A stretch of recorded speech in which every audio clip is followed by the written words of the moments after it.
Hey, what's up everyone? This is Justin, back again for another movie review, and this week we're going to be talking about the first live-action Pokemon adaptation, Pokemon Detective Pikachu, directed by Rob Letterman. So from the director of A Shark Tale, Gulliver's Travels, and the live adaptation movie version of Goosebumps, we get Pokemon Detective Pikachu. Now, this one's pretty interesting because the synopsis for this is actually based off of a video game of the same name for the DS system, which is 3DS if I'm not mistaken. So either way, a character by the name of Tim Goodman receives a phone call about his dad was fatally injured in this car crash. Is he alive? Is he dead? So he's going to Rhyme City to figure out exactly what happened. After snooping around some of his dad's old work and notes, he comes across none other than, you guessed it, Detective Pikachu. And surprisingly, he can understand this Pikachu. He can actually talk to the Pikachu and the Pikachu can talk to him. He's the only one who can really understand this Pokemon. From here we get a buddy detective type film about really trying to figure out what happened to Tim Goodman's dad. If you have no knowledge of Pokemon, the TV show, any of the previous animated films, the video games, the trading cards, I can't really say if this is the movie for you or not, but if you're a fan of all these things, you're going to have a really fun time. There's a lot of fan service, and this feels like an adaptation of one of the previous animated feature films they've done. The plot, the overall charm, and just even the final act feels like something pulled straight out of an animated film. And you know what? I was completely fine with that. Yes, the plot is a little bit simplistic if you've seen other Pokemon films or even watched the TV show. But honestly, I'm glad they played it safe because this could try to take place in a modern city. This takes place in Rhyme City, and it also references maybe other regions that are in this Pokemon world. There's no reference to any real life things. No reference to Japan, America, England. None of that in this film. It's its own separate world, basically. I was also a little iffy about the animation because when I first saw the trailers, the animation, it didn't look bad. It reminded me of Who Framed Roger Rabbit or something like that, where the CGI was sort of realistic, sort of cartoonish. It was this weird little in-between. It does it a hell of a lot better than that latest Sonic trailer. We're not even going to get into that Sonic the Hedgehog trailer, but it looks way better than that style of animation. It's faithful to the actual Pokemon, their look, their feel. Some of the sounds they made were a little weird. I was kind of expecting them to use the same sound effects from the TV shows, but I understand it's an adaptation. You got to do stuff a little bit differently. So it was a little bit of a gripe of mine, but not a huge deal. So Justice Smith plays our main character, Tim Goodman, and he did a really good job. I really had a fun time with his character, and previously I haven't seen him in anything, honestly.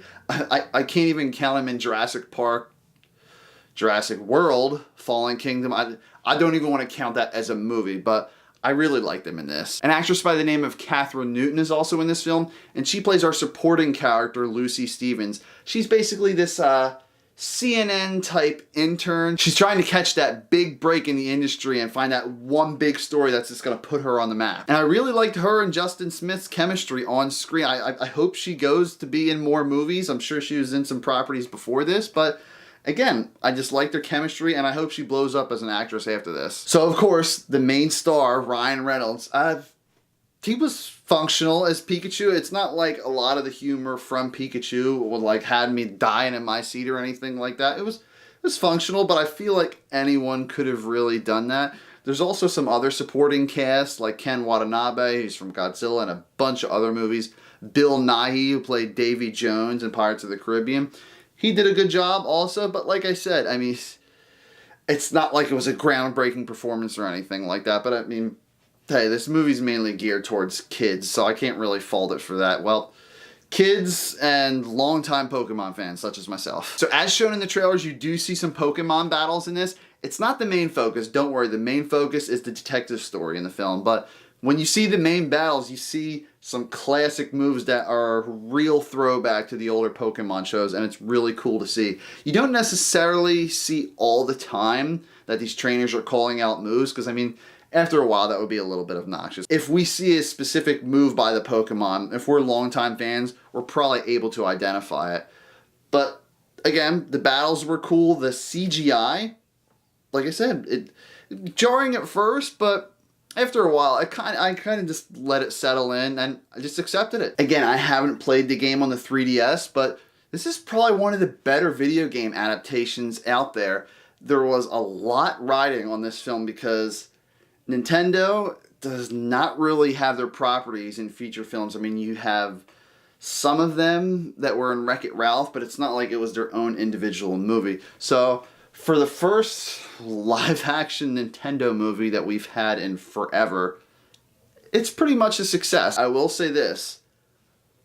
I really hope they're setting up some sort of live-action Pokemon universe. If this is a huge success in the box office, I know it's hard because Avengers might have its third weekend in a row it's going to win at the box office, but if this does really well, I really hope we start seeing some other characters from previous Pokemon movies or TV shows come into this, because then people might relate to it a little bit more. I'd be perfectly happy seeing a live-action Pokemon movie that's like a coming-of-age story, sort of like the first season of Pokemon. It doesn't necessarily have to be Ash, Ketchum, Misty, and Brock, but it would just be cool to see a group of kids training Pokemon, stuff like that. But then again, it doesn't have to follow all the specific tropes of the TV show. It could be its own separate thing. You could have 3, 5, 7 different movies, and I'm sure everyone would still be on board. So to sum everything up, guys, this is a very well done video game adaptation. The special effects were pretty cool. The soundtrack wasn't horrible. I mean, I've heard better. Ryan Reynolds, I'm kind of indifferent on because he's just doing his own Ryan Reynolds voice. I know I've seen in interviews he wanted to do a different voice and they were just like, just give us Ryan Reynolds. I'm sure this movie would have been just as fine with a dozen other actors that could have voiced Pikachu, but I will say one thing. Ryan Reynolds puts asses in the seats. Overall, the story was cute. It was predictable if you've seen other Pokemon movies. But like I said, I just don't know if this movie will appeal to non-Pokemon fans that haven't seen the show or anything like that, because it's not like the first episode of Pokemon where it takes 5 or so minutes to introduce you to this world, tell you the rules of Pokemon, about training, breeding, gym battles, and all this other stuff. It kind of skips all that. So the movie definitely plays on the fact that we're hoping you've played any of the games or trading cards or watched the show, stuff like that. One last thing, there's some freaky imagery in this movie. One of the creepiest things I've ever seen involving a Ditto Pokemon. You'll know it exactly when you see it. You'll just be like, no, I don't like that. Ugh. So I hope this does open more doors for the Pokemon live action franchise in the future. Guys, check this one out. 7.5 out of 10.